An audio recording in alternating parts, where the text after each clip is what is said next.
लोग कहते हैं कि खुशियाँ कैसे मिलती हैं, तो खुशियाँ जो है हमेशा से आदतों की बुनियाद पर मिलती हैं। अगर आपकी अच्छी आदत है तो आपको ज़रूर खुशियाँ मिलेंगी, और अगर आपकी बुरी आदतें हैं तो आपको इसका फल बुरा मिलेगा। मुफक्किर कहते हैं कि आपकी एक अच्छी आदत हमेशा एक अच्छा फ्रूट होता है, हमेशा आपको एक अच्छी आदत एक अच्छा फल देता है, एक खुशी का फल देता है, आपको खुशियाँ मयसर होती हैं। तो आज मैं आपको दो ऐसी आदतें बताऊंगी जिसमें आप हमेशा से आपको खुशी मयसर होगी। एक तो आदत है प्रोएक्टिव होना। प्रोएक्टिव क्या चीज़ है?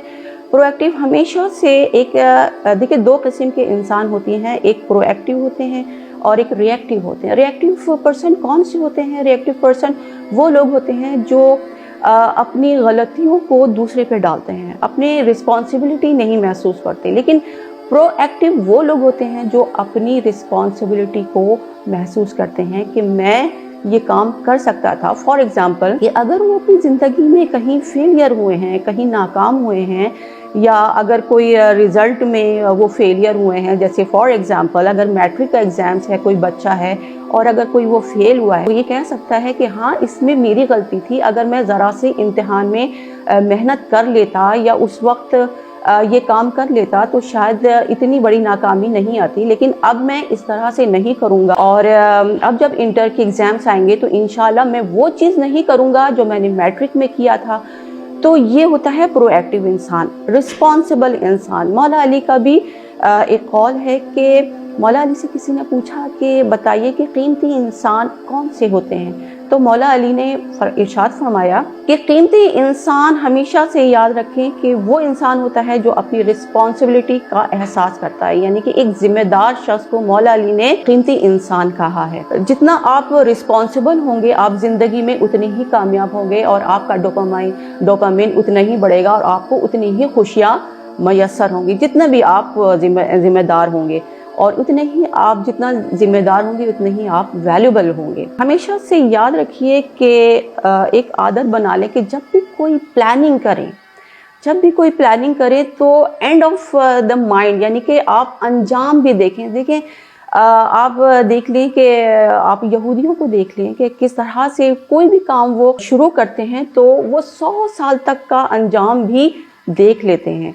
अब आप खुद देख लें कि वो दज्जाल को किस तरह से वो वेलकम करने की तैयारी कर रहे हैं। इसी तरह जिस तरह से मुसलमान जितने भी हैं वो जो हैं इमाम मेहंदी का इंतज़ार कर रहे हैं, लेकिन शायद हम अंजाम तो कर लेते हैं लेकिन हम 25 साल तक का नहीं सोचते। इस वजह से हम जो है फेलियर हो जाते हैं। लेकिन हमेशा से अगर इंसान अंजाम को रखते हुए अपनी प्लानिंग करे तो वो इंसान हमेशा से कामयाब होता है और उसको खुशियाँ नसीब होती हैं। फॉर एग्ज़ाम्पल जैसे एक इंसान मर जाता है और उसके आसपास जितने भी उसके अजीज़ व अक़ारीब बैठे हुए हैं, अब वो देखें कि वो किस तरह से बात कर रहे हैं। कुछ अजीज़ व अक़ारीब जिसमें उनके बहन भाई भी बैठे हुए हैं, उसकी औलाद भी बैठी हुई। औलाद कह रही है मेरी माँ जो है वो बहुत ही ज़बरदस्त पर्सनालिटी की मालिक थी, उसने हमेशा से इल्म को हमेशा एम्फसाइज़ किया और हमें इतनी आला तरबियत दी और आला तालीम दी। अगर भाई बहन बैठे हुए हैं तो कहती मेरी बहन जो है वो बहुत ही अच्छी और मुखलिस थी हमारे लिए। अगर पड़ोसी बैठे हुए हैं तो वो बात कर रहे हैं कि ये हमारी पड़ोसन जो थी वो बहुत ही सॉफ्ट कॉर्नर के मालिक थी, कभी हमसे उससे झगड़ा और लड़ाई नहीं हुई, और हमें जब भी वो खाना बनाती थी तो हमें जो है वो भेजा करती थी।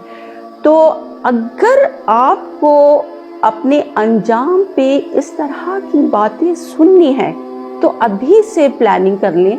तो आपको अगर आपने ये प्लानिंग कर ली कि ये तब आपके अंजाम पे ये सब बातें आपको सुनने को मिले, तो अभी से आप प्रिपरेशन कर लें कि वाकई आपके औलाद के लिए आप अपनी अच्छी तालीम व तरबियत करें, आप अपनी पड़ोसन का ख्याल रखें, आप अपने भाई बहनों का ख्याल करें।